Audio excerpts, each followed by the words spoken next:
الصمد لم يلد ولم يولد ولم يكن له كفوا أحد।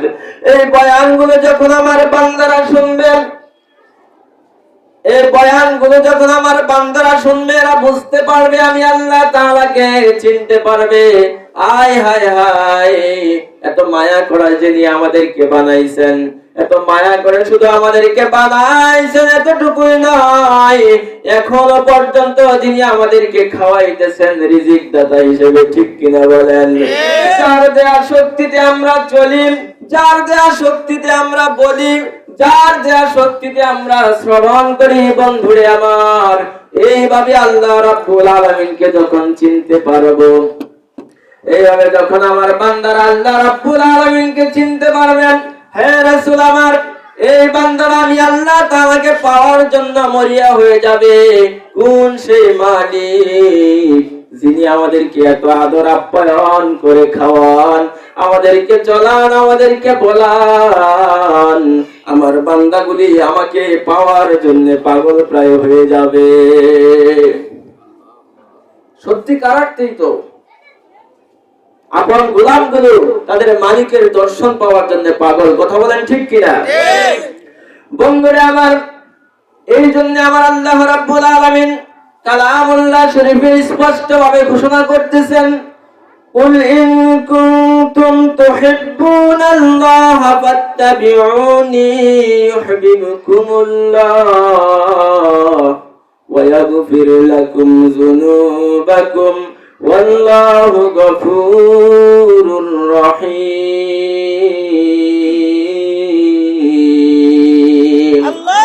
রাসূলেরা যখন আমার পাগল হয়ে যাবে, আমি আল্লাহ তাআলাকে পাওয়ার জন্য মরিয়া হয়ে যাবেন, এই আমার বান্দাদেরকে জানা দেন, যদি এরা আমি আল্লাহ তাআলাকে ভালোবাসতে চাই, আমি আল্লাহকে যদি পাইতে চাই, তবে যেন আপনার অনুসরণ অনুকরণ করে।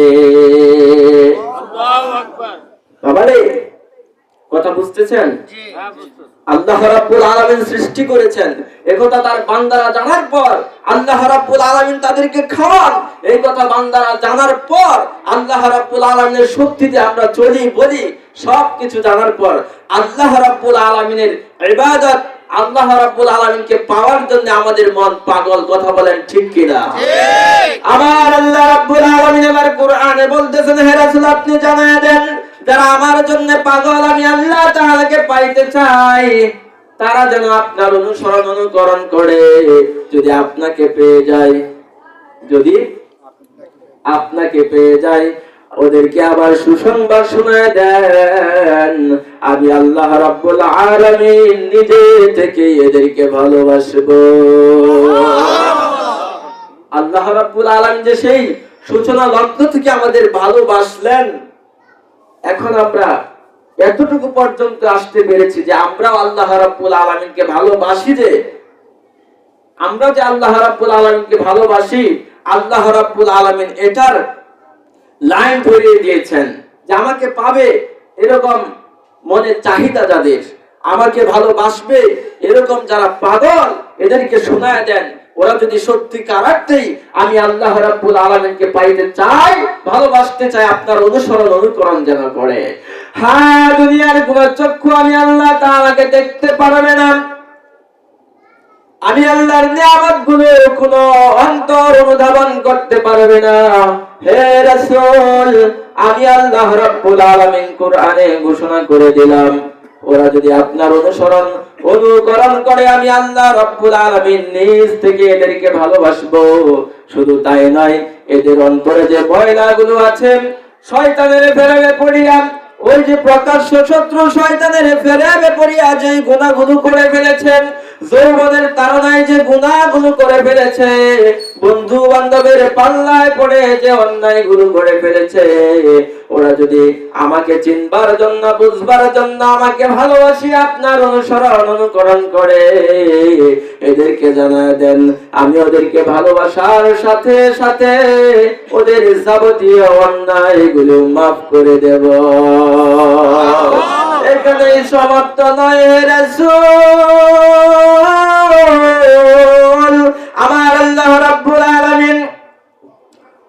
4 নম্বর পারা 19 নম্বর পৃষ্ঠা 4 নম্বর সূরা সূরাতুন নিসা 13 নম্বর আয়াতে আমার আল্লাহ রাব্বুল আলামিন বলে দিচ্ছেন ওয়া মাইয়ুতিল্লাহ ওয়া রাসূলাহু ইউদখিলহু জান্নাতিন তাজরি মিন তাহতিহাল আনহার। আল্লাহু আকবার। হে রাসূল এদেরকে জানায় দেন শুধু আমি এদের গুনাহগুলি maaf করব না, এদেরকে ঝর্ণা দ্বারা প্রবাহিত যে জান্নাতের তলদেশ দ্বারা আমি আল্লাহ রাব্বুল আলামিন ওই জান্নাতে প্রবেশের জন্য জিম্মাদার হয়ে যাব। ওই জান্নাতে এদেরকে প্রবেশ করানোর জিম্মাদার আমি আল্লাহ তাআলা হয়ে যাব। আর যদি আমি আল্লাহ রাব্বুল আলামিনকে চেনার বোঝার পরও প্রকাশ্য শত্রু শয়তানকে প্রভু হিসেবে মেনে নেয়, প্রকাশ্য শত্রু শয়তানকে যদি মালিক হিসেবে মেনে নেয়, তবে ওদেরকে জানায় দেন ওয়া মাইয়াসিল্লাহ ওয়া রাসূলাহু ফাকাদ দাল্লা দালালাম বাঈদা। যদি এরা কোনো কারণে আপনাকে আর আমি আল্লাহ রাব্বুল আলামিনের বিরুদ্ধাচরণ করে, এরা অবশ্যই পথভ্রষ্টতার চরম শিখরে পৌঁছে যাবে। নাউজুবিল্লাহ বলবেন না? কি বোঝা গেল? আমার আল্লাহ রাব্বুল আলামিন পবিত্র কালামুল্লাহ শরীফেই বলতেছেন যদি আমি আল্লাহ তাআলা আর আপনার বিরুদ্ধাচরণ করে, তবে এরা পথভ্রষ্টতার চরম শিখরে পৌঁছে যাবে। আর যদি আমি আমার অনুসরণ আর আমার রাসূল আপনার অনুসরণ করে, এদের জান্নাতের জিম্মাদার আমি হয়ে যাব। সুবহানাল্লাহ। বন্ধুরা আমার আল্লাহ তাআলা সুস্পষ্ট ভাবে কালামুল্লাহ শরীফে বলে দিয়েছেন ওয়া মা আতাকুমুর রাসূলু ফাখুযুহু ওয়া মা নাহাকুম আনহু ফান্তাহু। যে আমার রাসূল যা তোমাদেরকে গ্রহণ করতে বলে তা তোমরা গ্রহণ করো, আমার রাসূলুল্লাহ হাবিবুল্লাহ সাল্লাল্লাহু আলাইহি ওয়াসাল্লাম যা থেকে বিরত রাখে তা থেকে বিরত থাকো। আল্লাহ রাব্বুল আলামিন এখানে বলা সমাপ্ত করে দেন নাই। আমার আল্লাহ রাব্বুল আলামিন বলতেছেন হে রাসূল আমাদের বান্দাদেরকে জানায় দেন আমি আল্লাহ রাব্বুল আলামিনের প্রিয় বান্দাদেরকে জানায় দেন যদি এরা আপনি রাসূলের অনুসরণ করে আমি আল্লাহ রাব্বুল আলামিনের অনুকরণ করা হয়। আর আমার হাবিবুল্লাহ সাল্লাল্লাহু আলাইহি ওয়াসাল্লাম কি কথাই বলতেছেন যে হ্যাঁ মান আতাআনি ফাকাদ আতা আল্লাহ, যে আমি রাসূলের অনুকরণ যে করে পক্ষান্তরে এটা আল্লাহর অনুসরণ করাই হয়। সুবহানাল্লাহ বলুন না? যে আমি রাসূলের অনুকরণ যে করে পক্ষান্তরে আমার আল্লাহর অনুকরণ করা হয়। বুঝা গেল কি? আল্লাহ রাব্বুল আলামিনের কথা যা আমার রাসূলের কথা তা। কারণ আমার আল্লাহ রাব্বুল আলামিন বলে দিয়েছেন যে আমার রাসূল আমার ওহী ছাড়া কোনো কথা বলেন না, আমার রাসূল আমার ওহী ছাড়া কোনো কথা বলেন না। বন্ধুরা আবার শুধু এখানে শেষ নয়, আপনি যদি রাসূলুল্লাহ হাবিবুল্লাহ সাল্লাল্লাহু আলাইহি ওয়াসাল্লামের প্রেম অন্তরে জাগ্রত করতে চান, পবিত্র কালামুল্লাহ শরীফের প্রতিটা আয়াত থেকে জাগ্রত করতে পারবেন। সুবহানাল্লাহ বলেন। কিন্তু ওই চাহিদা কলবের মধ্যে থাকতে হবে। প্রত্যেকটা হাদিসের ইবারত থেকে আপনি আপনার অন্তরে আল্লাহর রাসূলের প্রেম জাগ্রত করতে পারবেন। আপনার উদ্দেশ্যটা সেটা থাকতে হবে। কথা বুঝেন বাবারা? কারণ দুনিয়ার জমিটা দুদিনে, ঠিক কি না? এই দুনিয়ার জমিনে সবাই চিরস্থায়ী নয়, সবাই থাকবে না। কার মরণ কখন হবে কেউ জানে না, ঠিক কি না? আমার মরণ আসবে কবে কেউ তো জানে না, জানে না? আমার মরণ আসবে কবে কেউ তো জানে না। আমি মরে গেলে তোমরা আমায় পারেন, আমি মরে গেলে তোমরা আমায় ভুইলা যাইও না, আমার মরণ আসিবে কবে কেউ তো জানে না। সত্যিকার অর্থে কার মরণ কখন আসে কেউ জানে না। বন্ধুরা আমার, সিরিয়ার মধ্যে যদি আসতে যাও, প্রথমে দাদা মারা যাবে, বাবা মারা যাবে, তারপরে সন্তান। কিন্তু এমন শত শত বাবা আছে যাদেরকে রাখিয়া আমার আল্লাহ রাব্বুল আলামিন তাদের সন্তান খানা কেড়ে নেয়। এমন অনেক শত শত দাদা আছে যাদেরকে রাখিয়া আদরের নাতিটাকে কেড়ে নেয়। ঠিক কি না বন্ধুরা আমার? আমার আল্লাহ রাব্বুল আলামিন যতগুলো প্রাণী সৃষ্টি করেছেন, যত মাখলুক সৃষ্টি করেছেন, প্রাণ যাদের দেহের ভেতরে আছে, কুল্লু নাফসিন যায়িকাতুল মাউত বলেন, এমন ঘোষণা দিয়ে দিলেন আমি আল্লাহ রাব্বুল আলামিন যাদেরকে তৈরি করলাম, তুমি চলতে পারো বা না পারো, কথা বলতে পারো না পারো, আমি আল্লাহ রাব্বুল আলামিনের হুকুম তোমাকে মরতে হবে, কেউ দুনিয়ার জমিনে থাকতে পারবে না। যদি কেউ এমনটা চায় এক সেকেন্ড পরে আমার মরণ যেন হয়, পারবে না। যদি কারো দুনিয়াটা অভিশপ্ত মনে হয়, যদি ইচ্ছে করে আমার এক মুহূর্ত আগে আমার মরতে হবে, পারবে না। পারবে তোমরা? পারবে? পারবে না। বন্ধুরা আমার, আমার আল্লাহ রাব্বুল আলামিন এমন সিস্টেম করিয়ে দিয়েছেন, নির্দিষ্ট একটা সময় তোমাকে দুনিয়ার জমিনে থাকতে হবে, নির্দিষ্ট একটা সময় দুনিয়ার মধ্যে থাকবা। এই সময়ের মধ্যে দুনিয়াটাকে তোমার কৃষি ক্ষেত্র বানাইয়া যা আমল করবা, ভালো কি মন্দ, যা আমল করবা ভালো কি মন্দ, তা নিয়ে কবরের মধ্যে যাইবা।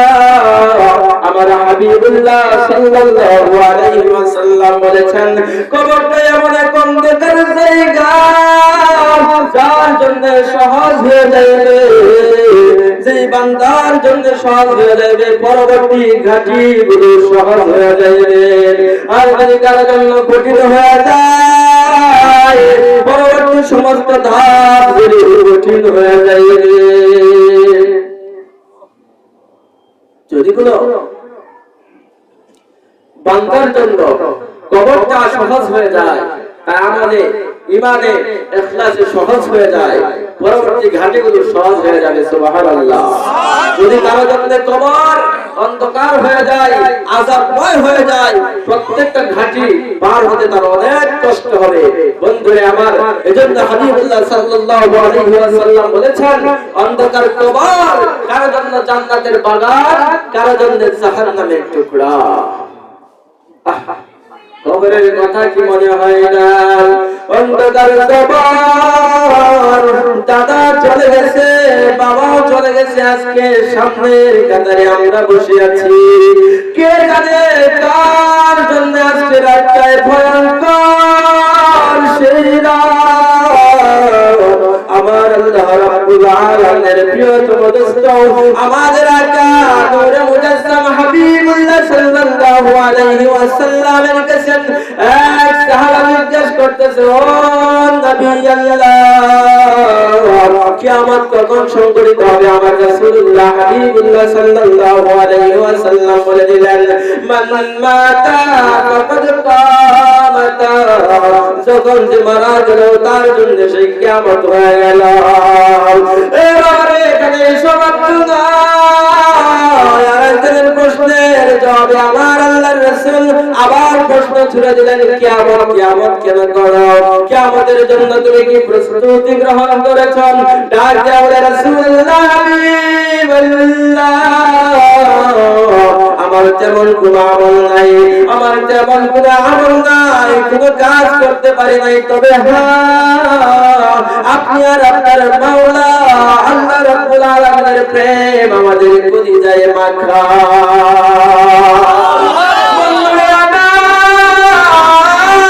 আল্লাহ রাব্বুল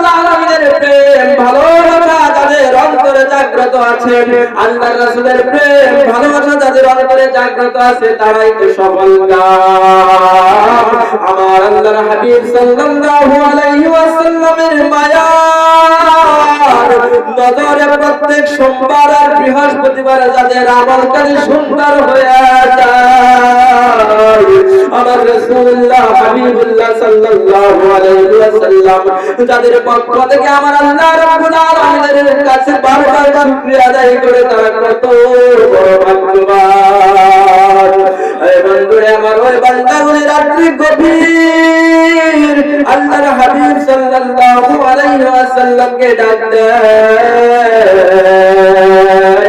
যখন আমার মৃত্যু আসবে, যখন আমার সম্মুখে আজরাইল ফেরেশতা চলে আসবে, ইয়া মাওলা মাবুদ তোমার বন্ধুকে কালেমার তালকিন পড়াতে আমাদের শিয়রে পাঠিয়ে দিও। বন্ধুরে আমার আল্লাহ রাব্বুল আলামিন দুনিয়ার জমিনে আমাদেরকে এত সুন্দর করে বানাইছেন, অক্সিজেন ব্যবহার করতে যে কোনো টাকা পয়সা লাগে না। আগে আল্লাহ রাব্বুল আলামিনের জমির উপর চলতে যে কোনো ট্যাক্স দেয়া লাগে না। লাগে? আল্লাহ রাব্বুল আলামিনের দয়া শক্তিতে শ্রবণ করতেছি, কোনো বিনিময় লাগে না। আল্লাহ রাব্বুল আলামিনের দয়া চক্ষু দিয়া দুনিয়ার সব ভালো মন্দ দেখতেছি, কোনো বিনিময় দেয়া লাগে না। ঠিক কি না? কত সুন্দর সুন্দর দর্শনীয় জায়গা আছে, ভিজিট করে ঢুকতে হয়, ঠিক কিনা বাবা? আছে না? কিন্তু আল্লাহ রাব্বুল আলামিনের সৃষ্টির এত সুন্দর মনোরম দৃশ্য বিনা টিকিটে বিনা টাকায় দেখতেছি। বন্ধুরে আমার আল্লাহ রাব্বুল আলামিন ভ্রমণ করার কথা বলেছেন, এরা ভ্রমণ কেন করে না? যে মিথ্যাবাদীদের কিরকম অবস্থা হয়েছিল এগুলো দেখা দরকার, ঠিক কিনা?